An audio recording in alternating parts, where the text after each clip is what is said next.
This goofy goober woke up this morning, got some Jedi to visit him, and went full, your sad devotion to that ancient religion will not help you conjure up a visitation with that stupid inmate. And then immediately he got wrecked. And that, ladies and gentlemen, is how you start a Star Wars content. A hallway fight where everyone immediately gets obliterated by OP aggressor. We loved it when Vader bust Princess Leia's nuts. You're grounded, princess. We loved it when Vader busted these people's nuts. And we loved it when Anakin says, I've had enough of this shit, and went on a Star Wars equivalent of a school shooting and bust these kids' nuts. Point is, Star Wars fans love these nuts, okay? But Anakin also busted Third Sister's nuts. Twice. We also loved it when Luke went on a Deus Ex Machina rampage and undermined all those character build-up where Mando had to struggle with just fighting against one of those dog troopers. The point is, Star Wars fans love seeing people getting wrecked in the hallway. And by wrecking these people, Ray Stevenson has achieved immortality as Balan Skoll.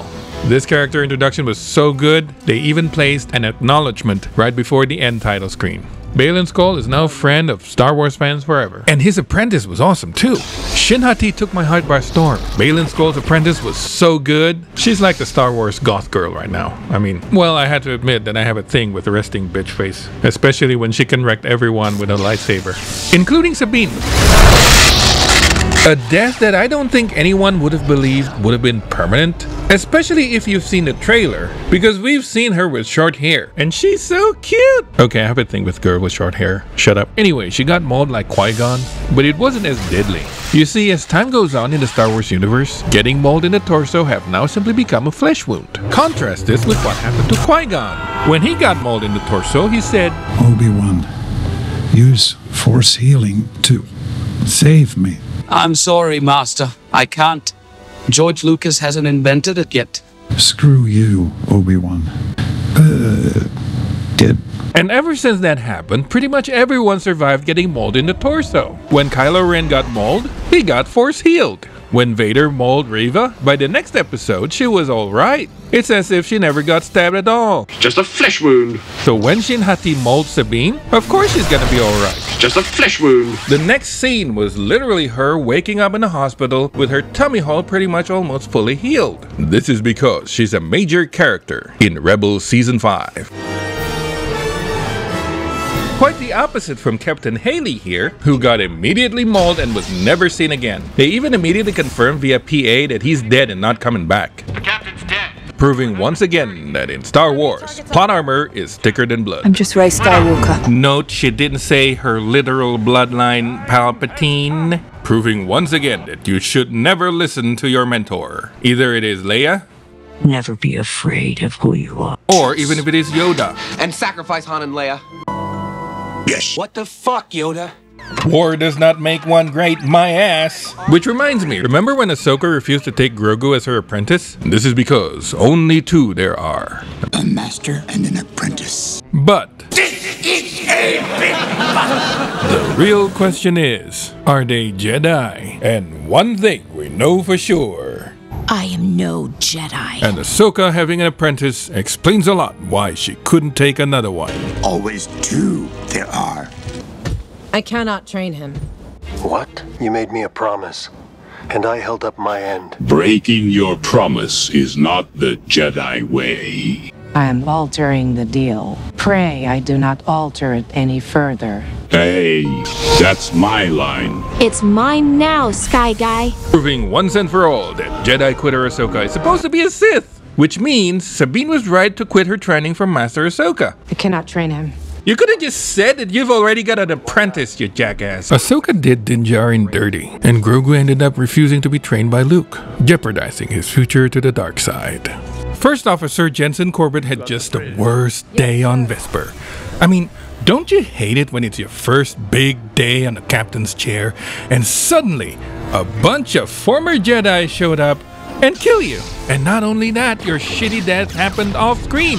They don't even show you dying. One thing that lives rent-free in my mind, someone handed her a blaster as if it was on a silver platter. Here, you're gonna need this. Good luck against the Jedi though. She brought a gun to a saber fight. Must be a Monday. I hate Mondays. But even still, Jedi are the worst thing ever. I mean, all the best people who became Jedi ultimately ended up leaving that stupid devotion to that ancient religion. Ahsoka left. You're weak for staying with the Jedi, Master. When Anakin finally grew some balls, he took out all the Jedi when he noped out. Luke Skywalker himself wanted to forget that he was a Jedi. Took off to spend the rest of his life suckling on space titties and sleep with flying rats. So, the first day on the job and you get killed by a couple of Jedi, that's tough shit. The worst thing about it is that it's not her fault. Captain Haley was a dumbass. I'm calling their bluff. Balan gave him a clue. He identified as a Jedi. You know, one of those OP classes who can solo an entire platoon? And Hale decided to let him in anyway. All he needed to do was just to fire on that stupid little shuttle and blow that stupid junk out of the sky! Though if that happens, the Ahsoka series would only be like 5 minutes long. There is something wrong with the Ahsoka theme song. I mean, don't get me wrong, it's perfect for the older, more mature and stoic Ahsoka that it's portrayed in the series. It's a lot of calm and calculated and reflective kind of theme song. I mean, you try finding someone who will hold you like Ahsoka is holding this pedestal. Impossible. But they place it at the end of a Star Wars content, and the way we're used to Star Wars content is that when the episode ended, you get a sensory blast with this orchestral giant, super exciting music that John Williams has conducted. And all you wanted to do was to have more of Star Wars. It was so exciting, you just wanted to go see more. And this is almost constant throughout all the series, especially with The Mandalorian. But with the Ahsoka theme song, when that theme music hits, you just want to sit back and listen to it and think about what you've done or what you could have done, Chopper. Hera singing this song was hilarious. His name is Chopper. He does war crimes.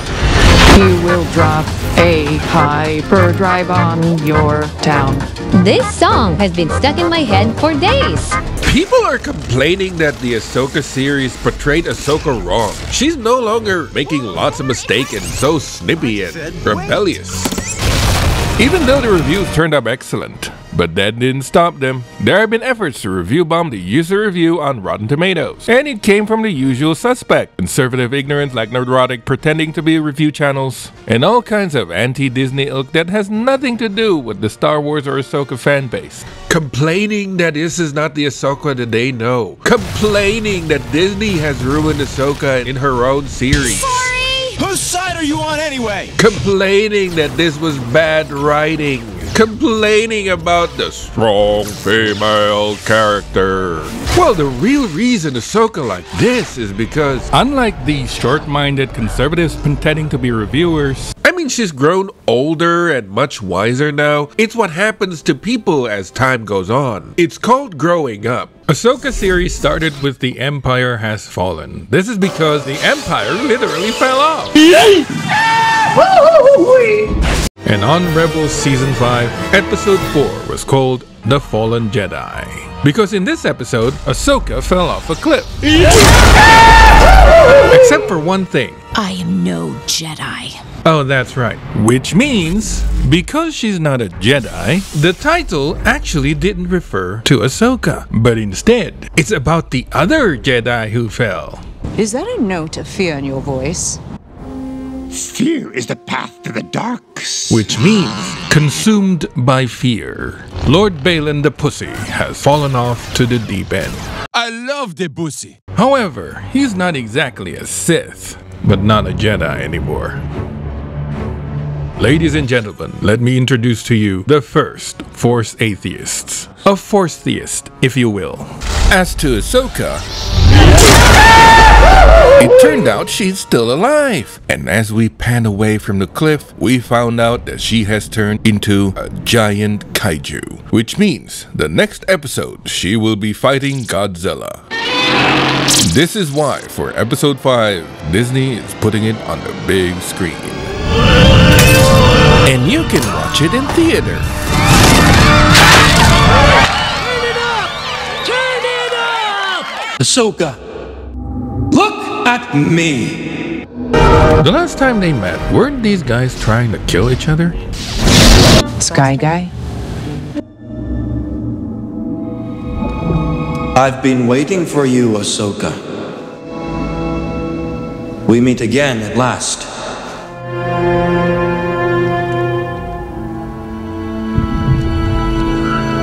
The circle is now complete. When I left you, I was but a learner. Now I am the master. Only the master of a powerless mudblood, Ahsoka. Your powers are weak, old man. You can't win, Snips. If you strike me down, I shall become more powerful than you can possibly imagine. I mean, he may look like Anakin Skywalker, Sky Guy? but this dude is the one who's going to turn into the dark side. You were my brother, Anakin! You should not have come back. With Ahsoka showing up in the Worlds Between Worlds, they have more than one way to find out the exact coordinate where Thrawn is located.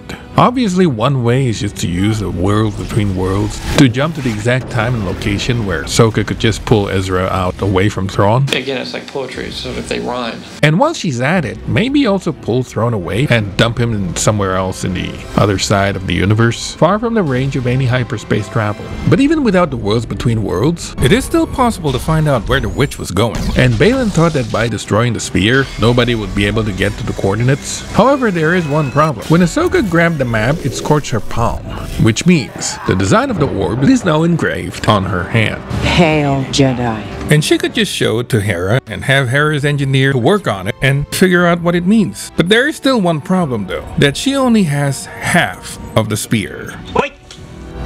This is why she needs to make sure to take back one Kadam. And Ahsoka went back to the roots of Star Wars by adopting Japanese samurai film conventions. This one came from the movie Sanjuro, where Tsubaki Sanjuro killed his opponent in a very horrifying manner. However, in this case, Marok died and exploded in a stream of green goo, which can only mean one thing. Witchcraft. And so Balan Skoll was right to guess that Morgan Elsbeth was actually a witch. A fact that Morgan Elsbeth for some reason wouldn't outright say. You're a witch. A survivor. Even though it's pretty clear what she is. And Morgan was like, not a witch, I'm not a witch. But you are dressed as one. And it feeds upon her personality in which she loves to do showmanship. When she was accessing the map on Cetos, she does all of these hand movements to make the map open up and project all the galactic locations. But there's the thing, she didn't have to do that. When Sabine unlocked the map automatically opens up and projects itself without having the need to do any kinds of magical hand movement, which can only means one thing. She's a really good witch who knows how to do the pledge, where the witch shows you something ordinary, and she knows how to do the turn, in which the witch takes an ordinary something and makes it do something extraordinary. But she forgot to do the hardest part we call the prestige. For that, she has to rely on technology and a big-ass giant hyperdrive ring. How come people just miss this? Sometimes the coolest thing about Star Wars is the subtle things, which can fly over people's head. For example, this one. After Balan Skoll yeeted Ahsoka off that cliff, it was Sabine's turn to get wrecked. But instead of directly engaging him, this Mandalorian, being the murderous savages that they are, she just blindly opened fire. He simply deflected some blaster shots, and then, what is she gonna do? Is she just gonna shoot her own hand? He just put away his saber. He knew that he has already won. The Force was with him, and also showed him the script on how things will turn out in the next episode. Balan Skoll won the battle, even before the fight began. And all of this could have simply been averted, if only Sabine was Jedi enough to quietly take the map behind Balan and run away. And sacrifice Ahsoka Tano? If you honor what they fight for? Yes. Had Sabine been more of a Jedi than a Mandalorian, she would have done what Ahsoka told her to do. Destroy it! And left Carrot Girl to die alone on that cliff. After all, if we can't make the journey to find Ezra, then no one should. And she made Sabine gave her word. Can I count on you? And Sabine lied through her teeth. You know you can. In her face! You know you can't! Liar! On top of that, remember that this Mandalorian did choose to be a Jedi. But the problem is, she's got the hots for Space Moses. I mean, she hadn't had some action for at least 11 years now, so let's cut her some slack, will ya? But that doesn't excuse her from her Jedi commitments. Jedi must forego all attachment. And sacrifice Ezra Bridger? If you honor what they fight for, yes. However, she's also a Mandalorian. That is the opposite of our creed. Loyalty and solidarity are the way. Beyond that, this is also the only way for Sabine to meet her crush again. And so, once again, the Jedi Code is violated, thanks to Sabine Wren. And this is not the first time Sabine ruined everybody's day. Just a few hours before, the city of Lothal, made famous for its pussy cat, where on this very day, the law-abiding citizens of Lothal is celebrating their heroes by dedicating a piece of rubble in recognition of Commander Bridger and the rebel leaders. But, and this is a big as you can see, most of the citizens of Lothal aren't very cheerful that day, in particular, one of those rebel leaders. Commander Sabine Wren, who didn't even bother to stand around for ceremonies. Where is she? I don't know, she was just here. Where did she go? I don't know. Get out. What? Get out. And wouldn't you know it, Sabine said, "Screw you guys, I'm going home." Just so she could masturbate to the hologram of Ezra Bridger. And so, the day is ruined, thanks to Sabine Wren. Did you know that there's an error in the opening crawl of Ahsoka? It says the Galactic Empire has fallen. But here's the thing. The Galactic Empire has never fallen. It was thrown down during incarnation. Aside from that, when they say Galactic Empire here, they meant that you can measure by every metric. Safety, prosperity, trade, opportunity, peace. Compare imperial rule to what is happening now. Look outside. Is the world more peaceful? Yes, your imperial rule was a piece of shit garbage. Doesn't seem very evil to me. And we can clearly see the chaos and incompetence of the New Republic. One of their latest ships was destroyed and scuttled by a two-person team. I mean, this is an entire battleship. The lawlessness of the New Republic was so bad that a bunch of Mandalorians even decided to play shoot 'em up in the middle of a city and almost blew up everyone. And then proceeds to take over an entire planet. I mean, back in my days, back during the days of the Empire, the rebellion was able to go where they please and strike where they please. And then get wrecked. Compare that to the current situation. Sending an investigative fleet to prevent the return of the heir of the Empire requires an entire council to convene. Even then, a general was not able to send their own fleet to prevent war. And it was not something that is just a speculation either. They arrested the top magistrate orchestrating the whole construction of an entire intergalactic hyperspace ring and got her to confess that they were looking for a map to find the Grand Admiral Thrawn. And this dumbass is still asking for evidence. It's not that the New Republic has a war in their hand. They would just rather squabble and let these troops just sit around on their base and twaddle their fingers instead of doing something useful. Like, for instance, blowing up that stupid giant hyperspace ring? Why not? No wonder everyone remained loyal to the Empire. For the Empire! Even the First Order was able to amass such manpower in such a short little time. What was first just a dream has become a frightening reality for those who may oppose. And all of this could have been prevented had Sabine just listened to her Jedi Master. There wasn't enough time to prepare her to make the right choice. Bitch, you were the one who decided to stop training her. You had plenty of time. Decades wasted. I mean, some people are blaming this on Ahsoka because they think Ahsoka is a gray Jedi, but they are wrong. For two reasons. First reason is that there's no such thing as a gray Jedi. I mean, you got the dark side, the light side. One is selfless, one is selfish. And you want to keep them in balance. What happens when you go to the dark side is it goes out of balance and then you get really selfish and you forget about everybody. A great example of this is with the corrupt Jedi Order. As a practitioner of the dark side of the Force, Master Yoda did not hesitate even for a split second to straight up murder every single clone trooper that once served under his Imperial Republic. His Imperial Republic? Make me destroy you. You will. Contrast this with someone who's embraced a larger view of the Force. I am no Jedi. And not just the dogmatic, narrow view of the Jedi. Do or do not. There is no try. But tell me why I get... No, there is no why. And as one of the best Sith Lords who ever existed said, "Only a Sith deals in absolutes." Because real recognizes real. I will do what I must. And this became blatantly clear when they attacked an Imperial administrative facility. A Jedi uses the Force for knowledge and defense, never for attack. Compare this to the time when Ahsoka is cornered and had to kill her entire squadron just to survive. She chose the path for the light. I am not the one who is going to kill them. Because that's the job of the Falling Star Destroyer. This way of thinking is in line with the Batman, who refused to kill Ra's al Ghul. I won't kill you, but I don't have to save you. Because that's the job of Inspector Gordon, to sabotage the railway and cause massive derailment. Yes! Proving once and for all that Ahsoka Tano is secretly Batman. Your legacy, like your master's, was one of death and destruction. Starting with the master of the dark side of the Force himself. Fine! Remember, there's only certainty that the Sith Lords use Force lightning.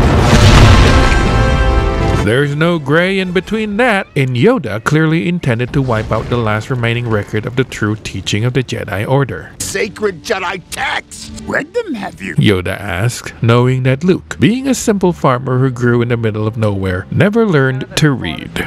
And of course Yoda rubbed some salt into that wound. Well, page turners, they were not. But they were all of them deceived, for the book was already stolen. Sith Lord Yoda never considered that the future true Skywalker have stolen the books for herself, just like she stole the family name of the biggest genocidal maniac who blew up a government facility. I'm just Rey Skywalker. Using an ability he never knew he had, but only learned after attending a simple 5-minute Jedi indoctrination training seminar. Proving once and for all the deadliness and hypocrisy of the Jedi Order. Even blessed with the vision of the future, meaning knowing the future Skywalker genocide. This old fossil still had the goals to pretend a concern of the rapid, unscheduled disassembly of Alderaan. Bang! And you call yourselves humans? Because grooming the future butcher of Yavin is far more important to satisfy his lust of revenge. I have brought peace, freedom, justice, and security to my new empire. Simply because Anakin chose his career over an admission of true love. I loved you! And Obi-Wan took it so hard because he never had to deal with this kind of rejection before. The Order. Do you miss it? I miss the idea of it, but not the truth, the weakness. There was no future. And there was one member of the Jedi Order who was lucky enough to be put in a position to realize this before it was too late. I mean, let's face it, people often get this wrong about Ahsoka, saying that she's a grey Jedi, but her stance on that have always been clear. I am no Jedi. And throughout the years, we've been led to believe that she would be following her old master's path, which means, if you ask her should anyone sacrifice their friends, just like what Master Yoda would have said, she would say, yes, expendable your friends are. Fuck Ezra Bridger. Okay, I will. And that she did exactly. Sabine just had to think with her groin and hand over that stupid map, proving once and for all that you can't never trust a cat person at all. This is because they always think about their pussy. Cat. I am no Jedi. No longer a Jedi, not yet a Sith. So, gray Jedi, right? Wrong. Just because you're not a Jedi, or oppose the Jedi way, or use the dark side, doesn't mean you're a gray Jedi. Ask Rey Skywalker. I mean, regardless of this Ahsoka the Grey thing and an Ahsoka the White thing, you can just ask her what she is. I am no Jedi. Oh, right. I mean, where was I? Anyway, she's Ahsoka the White now, therefore she's a Jedi. Or at least that's what people think. But the truth is, it's been decades since she last took a shower. She just forgot to take off her towel. I mean, cut the ghost slack. Just like the great warrior who instructed her. Great warrior? Wars not make one great. But great was I in the Clone War, yes?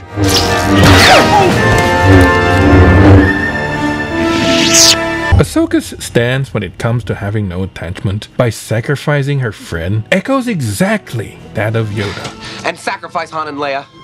If you honor what they fight for, yes. Something that she wanted to make sure to pass on to Sabine. She was fated to make that choice. There wasn't enough time to prepare her to make the right one. And what is that right decision?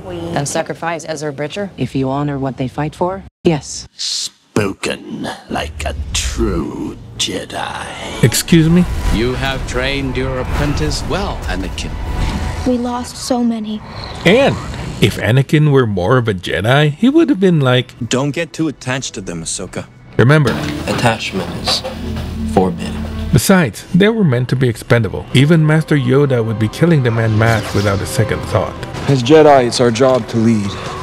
But our mistakes cost lives. That doesn't bother you? Absolutely not. No attachment, remember? We must not adjust with the times. But Anakin goes down the path of the dark side. Listen, I'm teaching you how to lead, how to survive. And to do that, you're going to have to fight. The same lesson that Luke is having to deal with in his final Death Star visit. But in that encounter, we have the right answer. Never. Don't fight. You failed, Your Highness. This is why, when Anakin went down this path, it leads him to the dark side of the Force. Ahsoka saw this and realized that her own legacy is one of death and destruction. Because Balan Skoll told her that your legacy, like your master's, was one of death and destruction. And she knows that Anakin is going down the path that she can't follow. Pretty tough choice for someone who's already 14 at the time. She was way too old to be a Jedi. One is never too old to learn, Snips. This is in contrast with Yoda. He is too old. Too old to begin the training. Ahsoka finally gets what she's freaking deserves.